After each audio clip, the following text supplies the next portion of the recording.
Oke, kita lanjutkan diskusi kita. Sebelumnya kita sudah membahas gerak di dalam satu dimensi kemarin ya. Ada perpindahan, ada kecepatan-percepatan. Ya nggak? Atau saya yang salah? Sudah kita sampaikan ya? Oke, sepertinya ya. Oke. Nah, meskipun kemarin kita membahasnya dari hal yang paling sederhana, satu dimensi, ya, tapi ternyata kebanyakan atau sebagian besar gerak yang ada di permukaan bumi ini melibatkan gerak dalam dua dimensi atau tiga dimensi. Oke, baik dengan kecepatan konstan GLB atau gerak yang dipercepat atau diperlambat GLB. Oke. Nah, ini bagaimana kita bisa memprediksi gerak benda yang di dua atau tiga dimensi, ya lintasannya bagaimana, kecepatannya berapa lama kita akan sampai sana dan sebagainya. Oke. Nah, ini hampir semua gerak yang di permukaan bumi melibatkan itu. Oleh karena itu hari ini kita akan membahas tentang gerak dalam dua dan tiga dimensi. Ya. Nah, beda kita. Oke, sebelumnya seberapa penting ini digunakan? Oke, apakah cuma untuk nyusahin mahasiswa? Tidak. Ini memang banyak aplikasinya. Salah satunya untuk transportasi masa depan. Kita akan coba setelkan video beberapa. Kalau sekarang transportasi paling maju adalah dengan pesawat terbang. Nanti masa depan memakai roket. Ya. Nah, bagaimana lintasan roket ini bisa diprediksi, bisa dihitung, bisa bisa dianalisis sehingga perjalanannya aman. Ya, kita akan lihat bersama-sama tentang roket SpaceX. Nah, ini memungkinkan perjalanan kalau pesawat itu masih di atmosfer. Jadi ada awan. Nah, hambatannya besar, makanya kecepatannya terbatas. Kalau roket itu sudah benar-benar di luar atmosfer sehingga vakum ini bisa bergerak dengan kecepatan yang jauh lebih tinggi.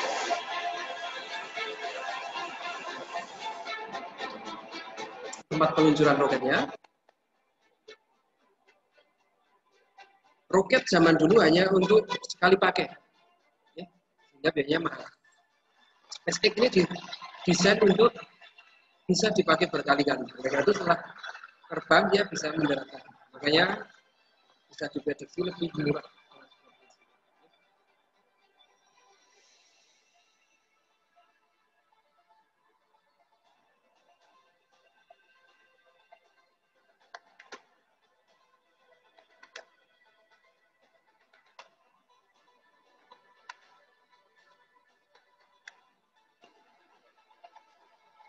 Dari US sampai ke China, Shanghai, kira-kira 37 menit.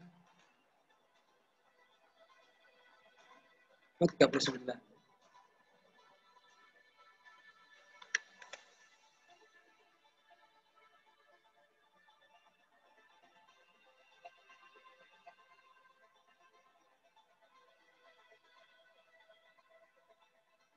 Hampir semua tempat di dunia kira-kira 30-an menit. Paling lama 60 menit.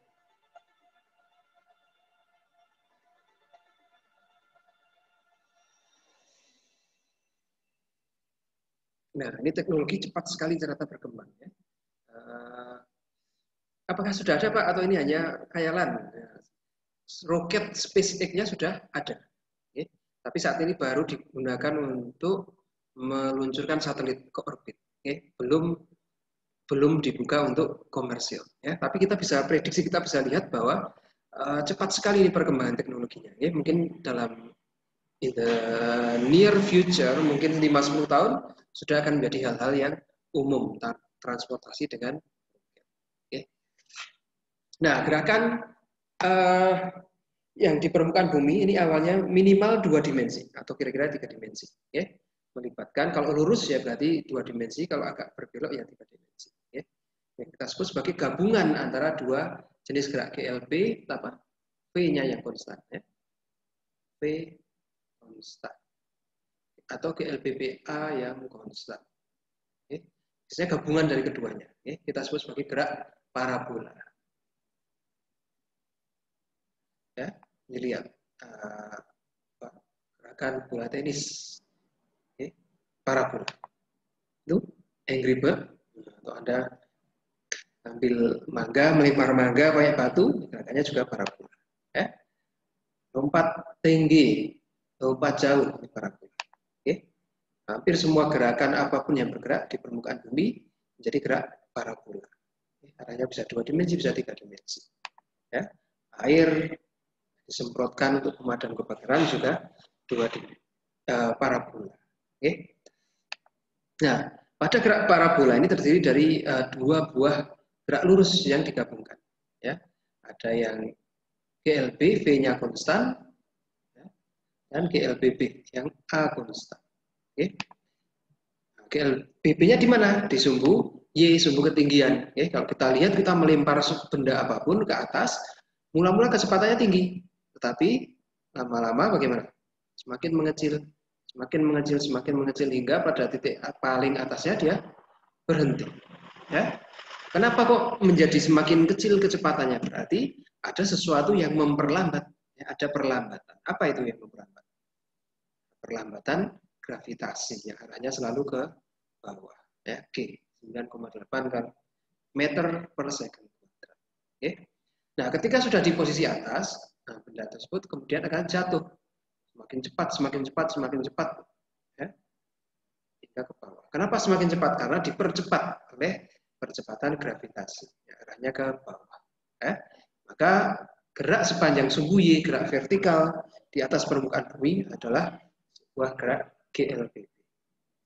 Kebalikannya, kalau sumbu mendatar, ya, begitu sepeda motor ini terlempar keluar dan tidak bersentuhan dengan tanah, maka tidak ada lagi gaya gesekan. Ya, maka kecepatan terakhir dia keluar dari situ ya sudah, itu kecepatannya akan tetap.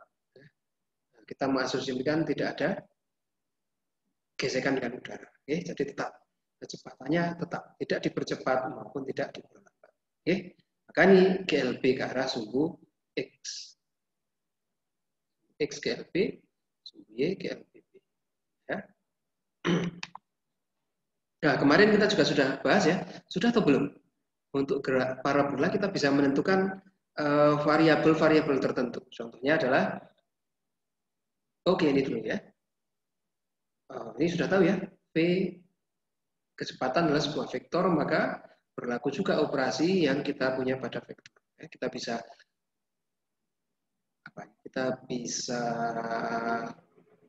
menguraikan menjadi kecepatan di sepanjang sumbu X maupun sepanjang sumbu. Kalau di X adalah tergantung ini tetanya di sini misalnya, maka ini sisi samping terhadap sisi miring, maka dia jadi cos, ya, V cos theta. Kalau yang di sumbu Y kan di sini, ya, sisi depan dibagi sisi miring, maka menjadi sin. Nah, oke, kita bisa menghitung ketika kita melempar apapun ke atas sampai dia berhenti. Ya, saya melempar bola kasti ke atas. Kecepatannya awalnya tinggi, dan melambat, melambat, melambat, melambat, melambat sampai berhenti, full stop. Ya. Nah, berapa waktu yang diperlukan sampai berhenti? Nah, kita bisa menghitung. Karena gerak ke sumbu Y itu adalah GLBB, ada percepatan, maka gunakan saja yang kemarin, ya, apa namanya, formula yang kemarin, ya, Y sama dengan V kuadrat sama dengan V0 plus AT. Maaf, tidak pakai kuadratnya. VT sama dengan V0 plus AT. VT, V pada saat T. Ya. Maka kita ambil di sini kecepatan V pada saat ketinggian maksimum. Ya. Berapa kecepatannya? 0. Dia berhenti. Kecepatan awal berapa? Nah, kalau kita melemparnya ke arah kiri misalnya, maka kita bisa ambil ya, komponen yang sejajar sumbu Y. Apa itu? V sin theta. Oke. Kita bisa tuliskan V0-nya V sin theta plus A-nya bagaimana? Minus G. Ya. A-nya karena ke arah bawah. Maka berlawanan arah dengan arah V-nya. Maka dia menjadi minus di sini. Minus G. Ya. Maka berapa waktu yang diperlukan untuk mencapai ketinggian maksimum? Ya, T ini. T maksimum. Oke. Tulis di sini. T maksimum dengan sin theta dibagi G. Oke. Nah, kita dapatkan persamaan yang sudah sangat familiar. Semua orang sudah sangat familiar dengan itu ya. T maksimum. Nah, selanjutnya kita juga bisa ketahui ketinggian maksimumnya berapa sih? Tadi bola kasti saya ini bisa naik sampai seberapa tinggi? GLBB.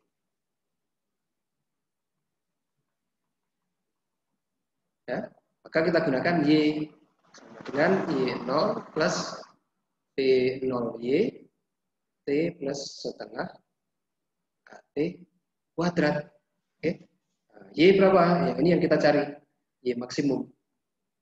Y, maka ini saja Y maksimum. Oke. Kemudian Y0 berapa? Y0 kita tulis di sini misalnya. Ini kita anggap sebagai koordinat 0 dari Y. Oke, maka kita tulis 0 plus V0YT, kecepatan sumbu Y tadi sin ya, V sin theta. Maka ini ditulis V sin theta. T-nya berapa? T maksimum. Nah, tadi kita sudah menghitung ya. T maksimum V sin theta kalikan G. Oke, ini juga V sin theta kalikan G. Ini T. Nah, dikurangi di sini plus tapi arahnya kan ke bawah ya. A-nya arahnya ke bawah maka menjadi minus. Minus setengah G kali T kuadrat. T-nya V sin theta per G kuadrat. Ya, maka kita dapatkan 0 plus ini kalikan ini V kali V kuadrat.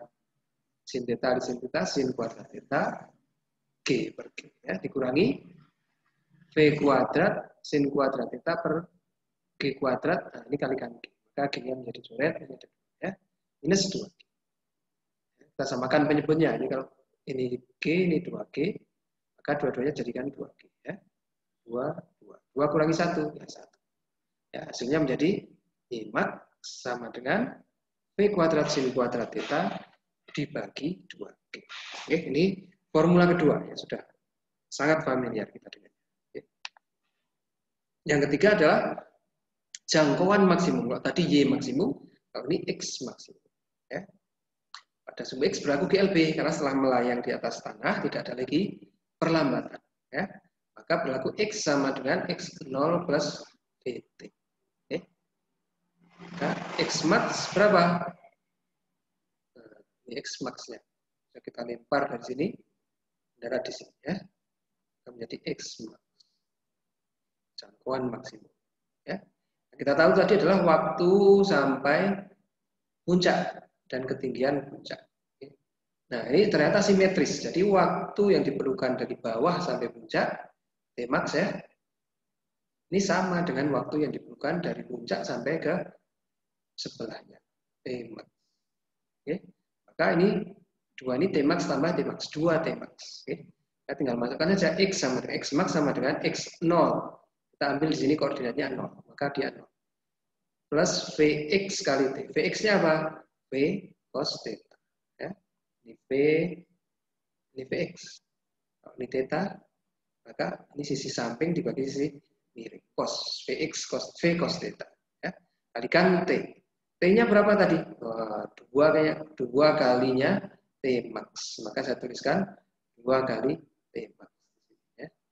Masukkan saja V cos theta kalikan 2 kali V sin theta per G. Maka kita dapatkan 2V kuadrat sin theta cos theta per G. Oke, kita dapatkan formula yang ketiga. Paham belum? Ada pertanyaan belum sejauh ini? Untuk tahu paham tidaknya kita latihan soal. Oke, pemadam kebakaran dari jarak 50 meter. Ya. D-nya berarti 50 meter. Menyemprotkan air ke arah lantai 3 dari gedung. Nah, ini gedung kebakaran di lantai 3. Lantai 3 ini yang terbakar. Ya. Jika ketinggian tiap lantai adalah 3,5, maka ini 0, lantai 1, 3,5 ya. Lantai 2, 7. Di ujung lantai 3, 10,5. Ini 3,5 berapa? 14 ya. Sudutnya ini 30. Kecepatan air ketika menunggukan ujung adalah 40. Nah, kira-kira air akan sampai lantai 3 tidak? Nah, kita hitung aja. Tingginya berapa? Oke. Saya akan pakai ini dulu. Yang X dulu. Di sumbu X berlaku sumbu X ini kan berlaku GLB ya. Maka X sama dengan X0 plus X kali T. X-nya di sini kita tahu jangkauannya 50 meter. Kita ingin tahu waktu yang diperlukan air mencapai ujung itu berapa. Dan X0-nya 0, kita anggap sini 0, plus kecepatan X. V cos theta kalikan T. Ya. 50 sama dengan 40 cos 30 kali T. Maka kita bisa hitung T sama dengan berapa? 50 per 40 kali cos 40 cos 30. Itu ya. Cos 30 setengah akar 2. 0,8. Berapa ya? Nah, cari kalkulator.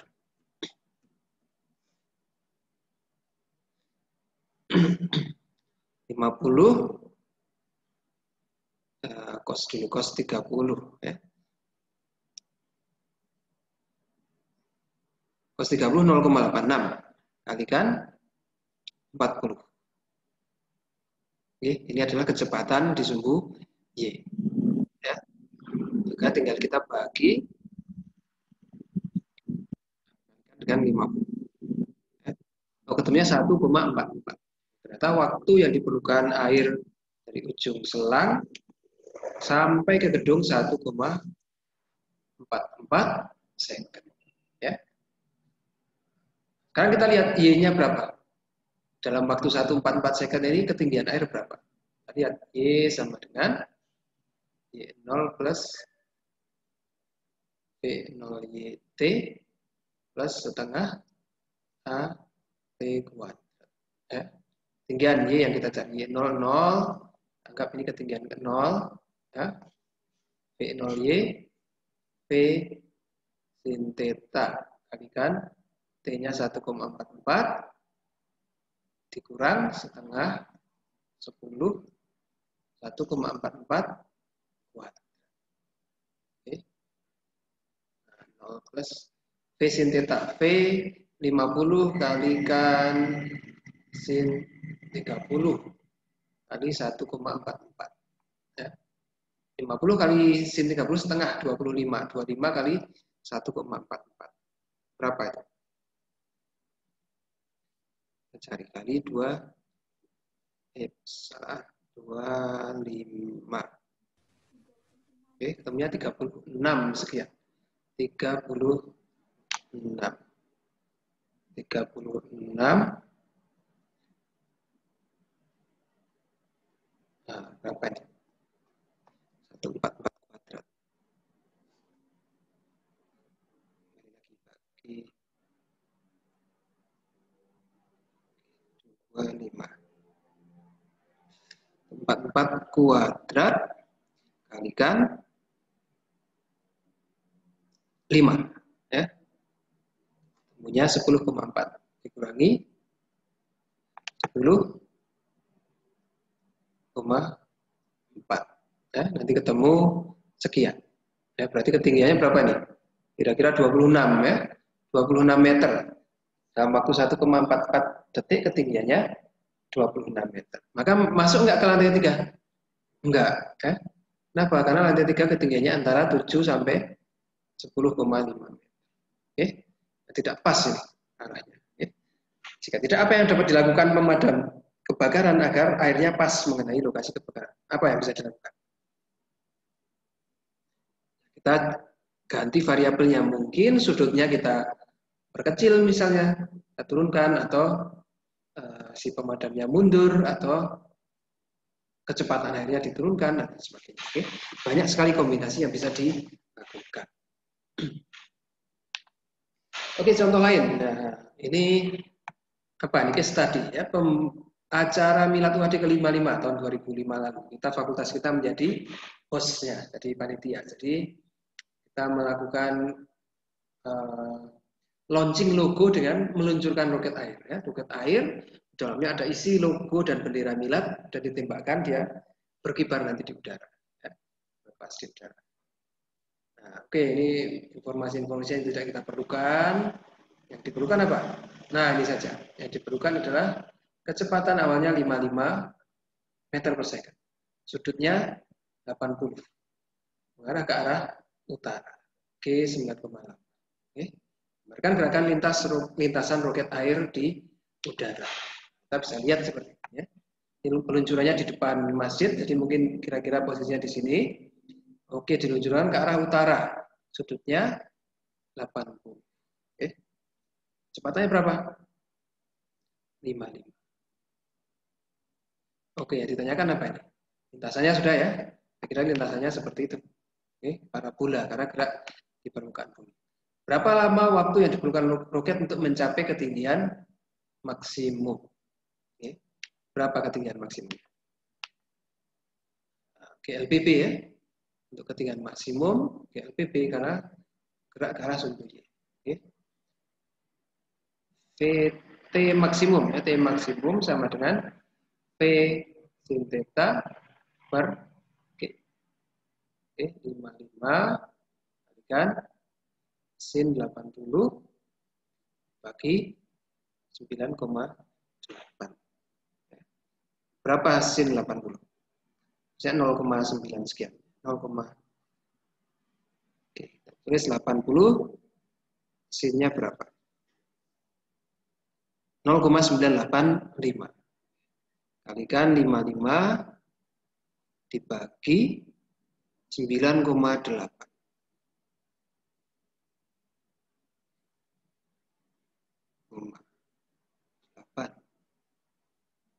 Oke, ketemunya 5,53. Oke, ternyata waktu yang diperlukan adalah 5,53. 5,53 second. Ya. Oke, ini sudah, ini 5,53. Hitung jarak tempat peluncuran ke tempat pendaratan roket. Berarti apa nih? X maksimum ya, jangkauan maksimum. Nah, ini X maksimumnya berapa? Nah, ini kan GLP, nah sumbu X. GLP. Ya. X sama dengan X0 plus Vx kali T. Sama dengan X0-nya 0, kita anggap di sini 0, plus V0 V cos theta kalikan T. T-nya berapa? Nah, T max tadi kan baru sampai sini. Berarti ini 2 T max. Ya. 1 T max, ini juga T max. Maka saya tuliskan 2 kali T max. Nah, dengan 55 cos 80 kalikan 2 kali 5,53. Berapa? 11,6. 11,06. 11,06 second. Oke.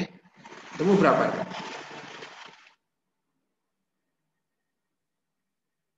80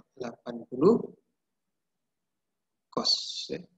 Cos 80 kalikan maaf, sin tadi ya. Benar cos. 80 kalikan 55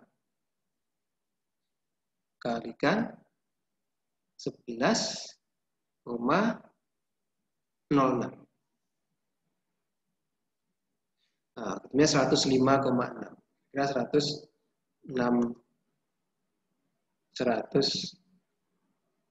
meter. Oh, berarti dia akan mendarat kira-kira 106 meter di utara tempat peluncuran. Contoh, jika kita menempatkan tenda tamu undangan di 120 meter utara dan 60 meter dari tempat peluncuran, apakah pilihan tepat? Tepat nggak? Nah, tendanya saya letakkan di 120 ke arah utara dan 60 meter ke arah timur. Berarti mungkin di daerah sini. Nah, kalau kita lihat dari aspek keamanannya harusnya aman ya. Ada jarak sekitar 60 meter ke sini dan 20 meter. Tidak akan terkena bodi roket air jatuhnya di mana. Oke. Coba kita tambahkan. Tapi jika saat peluncuran ada angin yang berhembus ke arah timur. Ya, jadi ada angin ke arah timur. Ya. Sehingga ketika roketnya naik, ini terdorong ke arah timur. Sebesar apa? Sebesar gaya konstan tadi 1,2 Newton. Oke. Nah, sekarang lintasannya agak bergeser ini. Oke. Apakah sekarang tempat tenda VIP-nya oke?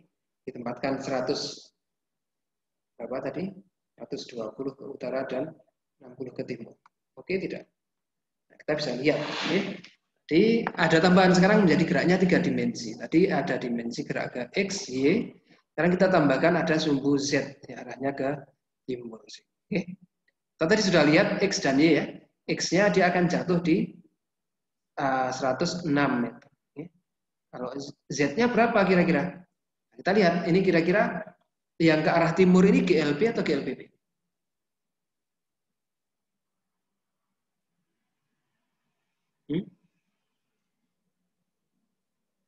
GLBB. Ya. Kenapa? Karena dipercepat, ada percepatannya. Percepatannya berapa? Ya, itu. Ada gaya 1,2 Newton dibagi, ini kita berikan masanya ya, mungkin masanya 0,85.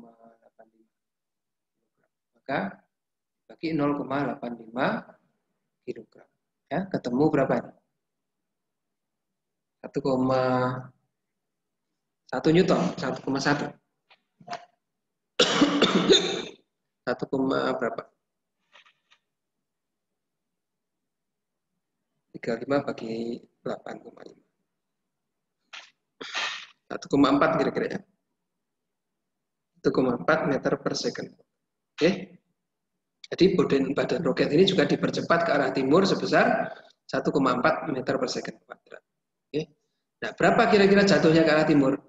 Kita gunakan saja GLBB berarti Z. Ya, Z sama dengan Z0 plus V0Z T plus setengah AT kuadrat.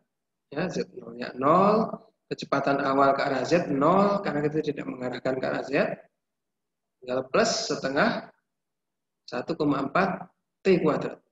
Dalam waktu berapa tadi T-nya? 11,06 kuadrat. Oke. Tinggal dihitung aja kira-kira dia akan jatuh berapa jauh ke arah timur. Oke. Dan apakah masih aman? Enggak. Tulis 11,06 kuadrat kalikan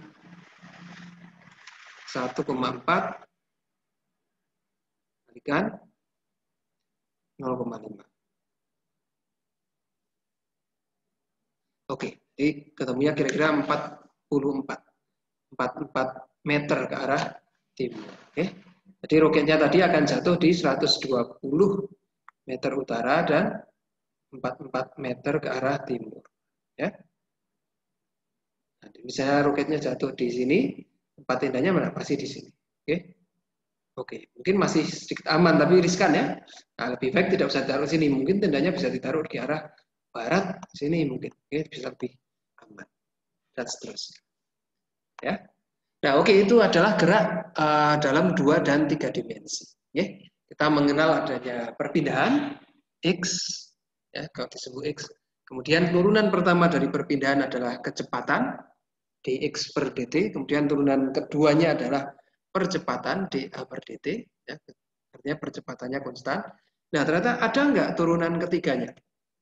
Ada. Ya. Mungkin namanya gerak lurus beraturan GLB. Ya, V-nya konstan. GLBB, gerak lurus berubah beraturan. Kalau ada gerak lurus berubah tidak beraturan bisa nggak? Ya bisa. Nah, A-nya tidak konstan, hanya bervariasi. Oke. Nah, ini besaran A yang tidak konstan ini kita sebut sebagai jerk atau joule. Ya. Kita bisa rasakan seperti sensasi hentakan ketika kita ngerem mendadak atau ngegas mendadak. Ya, itu kan agak jundil-jundil. Ya. Itu namanya jerk. Ya. Turunan ketiga dari fungsi jarak. Ya. Perubahan percepatan terhadap perubahan waktu. VA per dt, atau perubahan turunan kedua dari kecepatan terhadap waktu, atau turunan ketiga dari jarak terhadap waktu. Nah, ini makanya ada kaos-kaos seperti ini semakin populer ya. Cuma anak fisika dan matematika mungkin yang tahu. Lebih jerk, d pangkat 3s per dt. Oke, itu terkait gerak 1, 2, dan 3 dimensi. Insya Allah materinya sekian. Sejauh ini ada pertanyaan tidak? Saya akan tambahkan satu materi lagi terkait dinamika, terkait hukum gerak Newton. Silakan kalau ada pertanyaan dulu.